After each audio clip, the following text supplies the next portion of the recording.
Đi uठाओ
আমাৰ কান্ধত যি দায়িত্ব দিছে সেই দায়িত্ব পালন কৰিবলৈ এজন সেৱক হিচাপে কাতি বিহুৰ দিনা মই যেতিয়া আহিব পৰা নাছিলোঁ তেতিয়া দীনেশ বিলৰীয়া ডাঙৰীয়াক কৈছিলোঁ যে আপুনি গৈ আহক আৰু ৰাইজক ক'ব যে মই যাব নোৱাৰাৰ কাৰণে যাতে মোক বেয়া নাপায় আৰু মই গাঁৱৰ নামঘৰলৈ 3 লাখ টকাৰ এটা অনুদান আগবঢ়াম।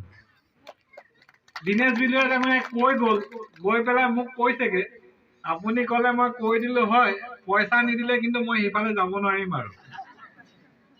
এতিয়া সেইকাৰণে মই মোৰ মুখেৰে কৈ দিছোঁ যে দীনেশ বিলৰীয়া ডাঙৰীয়াই সিদিনা ৰাজহুৱাকে যি 3 লাখ টকাৰ কথা কৈছিলে এই 2024 চনৰ বৰ্ষতে নামঘৰলৈ আমি সেই 3 লাখ টকাৰ অনুদান আপোনালোকৰ বাবে আগবঢ়াম।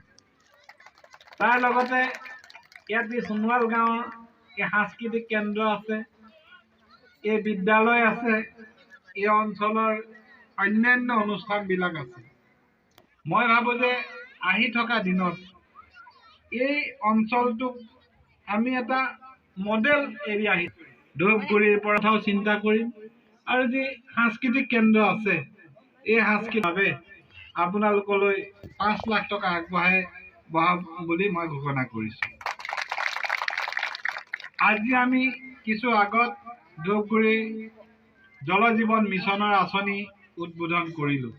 1,21 লাখ টকাৰ ব্যয় সাপেক্ষে প্ৰায় 181 ঘৰ মানুহে পানী পোৱাকৈ এই আঁচনি হৈছে। ইয়াৰ লগতে এই অঞ্চলৰ বাকীবিলাক আঁচনিও আমাৰ কাষতে জল জীৱনৰ আঁচনি হৈ আছে। প্ৰত্যেকটো আঁচনি সময় নিৰ্ধাৰিত কৰ্মসূচীৰে আমি 2024 চনৰ 31 ডিচেম্বৰৰ ভিতৰত প্ৰত্যেকটো পৰিয়ালৰ প্ৰত্যেকজন ব্যক্তিয়ে যাতে 55 লিটাৰকৈ ন্যূনতম পানী পায় তাৰ ব্যৱস্থা সুনিশ্চিত কৰাৰ দায়িত্ব গ্ৰহণ কৰিছোঁ। আৰু এই অঞ্চলৰো প্ৰত্যেকটো পৰিয়ালে এই বছৰটোৰ ভিতৰতে অসমৰ মাননীয় মুখ্যমন্ত্ৰী ডক্টৰ হিমন্ত বিশ্ব শৰ্মা ডাঙৰীয়াৰ বলিষ্ঠ নেতৃত্বত ভাৰতৰ প্ৰধানমন্ত্ৰী নৰেন্দ্ৰ মোদীদেৱৰ আশীৰ্বাদত আমি সকলোৱে ইয়াত এই খোৱা পানী এই বছৰৰ ভিতৰতে লাভ কৰিম। তাৰোপৰি এই পানী খোৱা যিটো প্ৰকল্প জল জীৱন মিছনৰ এই প্ৰকল্পটোৰ যিটো ৰানিং এক্সপেণ্ডিচাৰ বুলি কয়, চলাই থাকিবৰ কাৰণে যিটো পইচা লাগে সেই পইচাও অসম চৰকাৰে টাইট ফাণ্ডৰ জৰিয়তে বহন কৰিব। ৰাইজে ইয়াৰ বাবে কোনো পইচা দিব নালাগে। আমি এই অঞ্চলটো শিক্ষাৰ কথা বিশেষভাৱে চিন্তা কৰিছোঁ, কাৰণ সীমান্তৰ অঞ্চলৰ ল'ৰা ছোৱালীবিলাক বাহিৰলৈ গৈ পঢ়া শুনা কৰিবৰ বাবে যথেষ্ট কষ্ট হয়। আজিকালি বিদ্যালয় শিক্ষকৰ গুণগত মান নগৰ অঞ্চল আৰু গ্ৰাম্যাঞ্চলৰ মাজত বিশেষ কোনো পাৰ্থক্য নাথাকে।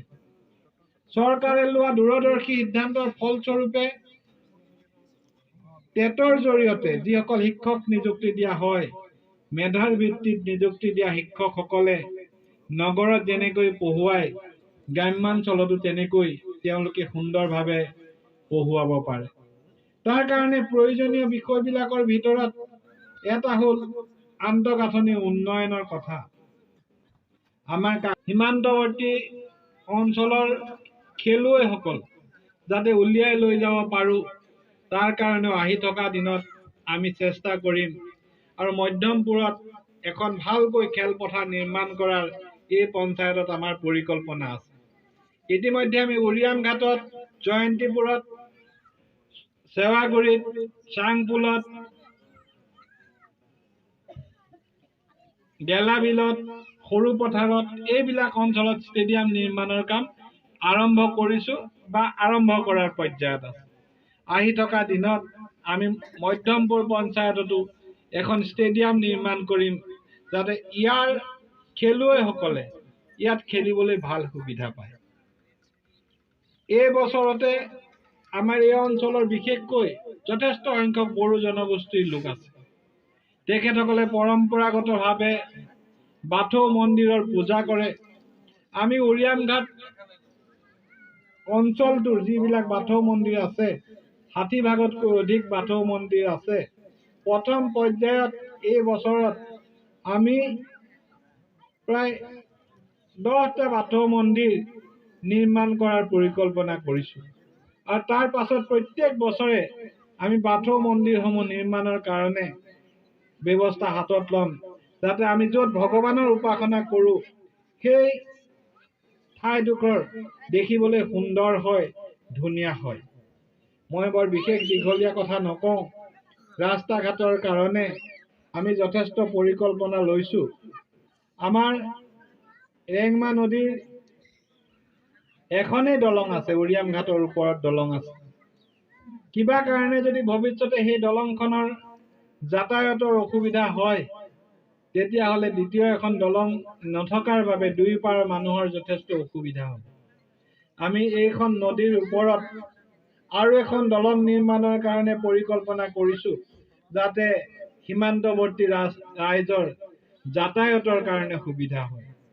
তেনেদৰে দৈয়াং নদীৰ ওপৰত পদুম পথাৰত এখন দলং ইতিমধ্যে অনুমোদন কৰা হৈছে, যিখন দলং খুব সোনকালেই নিৰ্মাণৰ প্ৰক্ৰিয়া আৰম্ভ হ'ব। গতিকে এনেদৰে বিভিন্ন ধৰণে এই অঞ্চলটোৰ উন্নয়ন কৰিব বিচাৰিছোঁ। আৰু ৰেংমা নদীৰ ওপৰত যিটো আমাৰ জলসিঞ্চন প্ৰকল্প আধৰুৱা হৈ আছে, সেই প্ৰকল্পৰ কাম যোৱা ডিচেম্বৰ মাহৰ পৰা আমি দ্ৰুতগতিত আৰম্ভ কৰিছোঁ আৰু প্ৰায় 42খন গাঁৱৰ জলসিঞ্চনৰ ব্যৱস্থা সেই প্ৰকল্পৰ পৰা হ'ব। গতিকে মই এইখিনি কথা ক'লোঁ। সীমান্তৱৰ্তী ৰাইজ যথেষ্ট খেতিৰ ওপৰত নিৰ্ভৰশীল। য'ত য'ত ধান খেতি সম্ভৱ হোৱা নাই, সেই অঞ্চলত যাতে বিকল্প খেতি কৰিব পাৰি, আমি তাৰো চিন্তা কৰিছোঁ। আৰু তাৰ বাবে আমি উৰিয়াম ঘাটৰ ইটো পাৰে এখন গাঁও জোৰপুখুৰী গাঁওখন আমি ড্ৰেগন ফ্ৰুটছৰ মডেল ভিলেজ হিচাপে গঢ় দিব বিচাৰিছোঁ। সেই গাঁওখন আমি এনেদৰে গঢ় দিব বিচাৰিছোঁ যে তাৰ প্ৰত্যেকটো পৰিয়ালে ড্ৰেগন ফ্ৰুটছৰ খেতি কৰিব, আৰু সেই প্ৰক্ৰিয়া ইতিমধ্যে আমি আৰম্ভ কৰিছোঁ, যাৰ কাৰণে নুমলীগড় শোধনাগাৰে আমাক 25 লাখ টকাৰ সাহায্যও দিছে। কাৰণ ড্ৰেগন ফ্ৰুটছৰ চাহিদা কেৱল ভাৰতবৰ্ষতে নহয়, আমি ভালকৈ খেতি কৰিলে দেশ বিদেশলৈ আমি এক্সপৰ্ট কৰিব পাৰিম, আমেৰিকা আদি ৰাষ্ট্ৰলৈ পঠাব পাৰিম। 1 কেজি ড্ৰেগন ফ্ৰুটছৰ দাম আপেলতকৈ বহুত বেছি। আৰু ড্ৰেগন ফ্ৰুটছৰ কাৰণে আটাইতকৈ উপযুক্ত মাটি যদি চাওঁ, তেতিয়াহ'লে আমাৰ ইয়াত যিখিনি ঠাই অলপ খৰাং পীড়িত অঞ্চল, আমাৰ মাটিখিনি উপযুক্ত ঠাই। গতিকে তাৰ পৰা পৰৱৰ্তী অৱস্থাত আমাৰ বাকী অঞ্চলতো আমি ড্ৰেগন ফ্ৰুটছৰ খেতি কৰিব লাগে, যাতে এই খেতিৰ জৰিয়তে আমি অধিক স্বাৱলম্বী হ'ব পাৰোঁ। আইসকল আছে, চৰকাৰে মহিলাসকলৰ কাৰণে যথেষ্ট অভিলাষী আঁচনি গ্ৰহণ কৰিছে। ইতিমধ্যে প্ৰায় 70% অধিক মহিলাক আইসকলক মাইক্ৰ' ফাইনেন্সৰ ৰেহাই দিয়া হৈছে। যোৱাবাৰ আমি নৱেম্বৰ মাহত প্ৰায় 6000 মহিলাক আমি অৰুণোদয় আঁচনি সাঙুৰি নতুনকৈ তেখেতসকলক অৰুণোদয় দিছোঁ। আমাৰ সমষ্টিটো ডাঙৰ হোৱাৰ কাৰণে কিছু থাকি গৈছে, বাকী সকলকো আহি থকা দিনত সাঙুৰি ল'বলৈ আমি যত্ন কৰিম। নিশ্চিতভাৱে যাতে সকলোৱে খাদ্য পায়, খাদ্য সুৰক্ষা আঁচনিৰ অধীনত যি কাৰ্ড দিয়া হৈছে, ৰেচন কাৰ্ড, এই ৰেচন কাৰ্ড প্ৰায় নতুনকৈ আমি 45,000 মানুহক সৰুপথাৰ সমষ্টিত দিবলৈ লৈছোঁ, আৰু 15 জানুৱাৰীৰ পাছত আপোনালোকে ৰেচন কাৰ্ড পাব। এই ৰেচন কাৰ্ডৰ জৰিয়তে চাউল পাব গাই প্ৰতি 5 কেজিকৈ, আৰু তাৰোপৰি আপোনালোকে 5 লাখ টকালৈকে এটা পৰিয়ালে বিনামূলীয়াকৈ চিকিৎসাৰ ইঞ্চুৰেঞ্চ পাব। গতিকে ৰেচন কাৰ্ড পোৱাৰ পাছত আয়ুষ্মান কাৰ্ড সকলো ৰেচন কাৰ্ডৰ গ্ৰাহকৰ বাবে দিয়া হ'ব, আপোনালোকে আয়ুষ্মান কাৰ্ড পাব। আমি দেখিছোঁ যে আমাৰ গ্ৰাম্য অৰ্থনীতিত মহিলাসকলৰ আত্মসহায়ক গোটে যথেষ্ট কাম কৰিছে। যিসকল মহিলাই আত্মসহায়ক গোট কৰিছে, আপোনালোকৰ বাবে, প্ৰত্যেকগৰাকী মহিলাৰ বাবে মুখ্যমন্ত্ৰী মহোদয়ে আত্মসংস্থাপনৰ প্ৰাৰম্ভিক কাম কৰিবৰ বাবে 10,000কৈ টকা দিয়াৰ এটা আঁচনি লৈছে। যদি এটা গোটত 10গৰাকী মহিলা আছে, তেখেতসকলে একেবাৰে 1 লাখ টকা পাব সকলোৱে গোটালে, আৰু এই টকাখিনি ভালকৈ খৰচ কৰিলে পৰৱৰ্তী পৰ্যায়ত 25,000 টকাকৈ গাইপতি, অৰ্থাৎ গোটটো সামূহিকভাৱে 2.5 লাখ টকা পাব। প্ৰায় 40 লাখ মহিলাক এই আঁচনিৰ জৰিয়তে সাঙুৰি লোৱা হৈছে।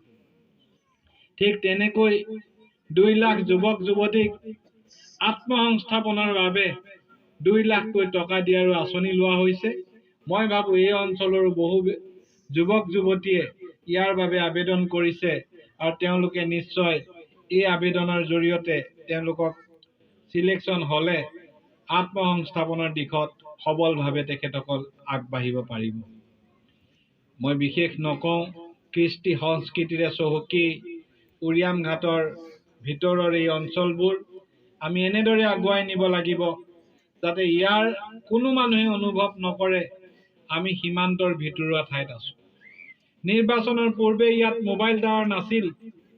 আমি প্ৰতিশ্ৰুতি দিছিলো যে এবছৰৰ ভিতৰত সীমান্তত মোবাইল টাৱাৰৰ ব্যৱস্থা কৰিম। আমি প্ৰতিশ্ৰুতি ৰক্ষা কৰি 6 মাহৰ ভিতৰতে সীমান্তত মোবাইল টাৱাৰৰ ব্যৱস্থা কৰিছিলো। সকলো দিশতে সীমান্তক আমি উন্নয়নৰ দিশত আগবঢ়াই লৈ যাবলৈ আহি থকা দিনবিলাকত কাম কৰিম। আপোনালোকৰ আশীৰ্বাদ আশা কৰিছো। আপোনালোকৰ আশীৰ্বাদে আমাক কাম কৰিবলৈ শক্তি দিব। তাকে আশা কৰি আজিৰ এই অনুষ্ঠানটো এনেদৰে আপোনালোক সকলোৱে উপস্থিত থাকি এনেদৰে উলহ মালহে উদযাপন কৰাৰ বাবে আপোনালোকক ধন্যবাদ জনাই, উদ্যোক্তাসকলক কৃতজ্ঞতা জনাই মই মোৰ ক'ব লগা সামৰিছো। ধন্যবাদ, নমস্কাৰ।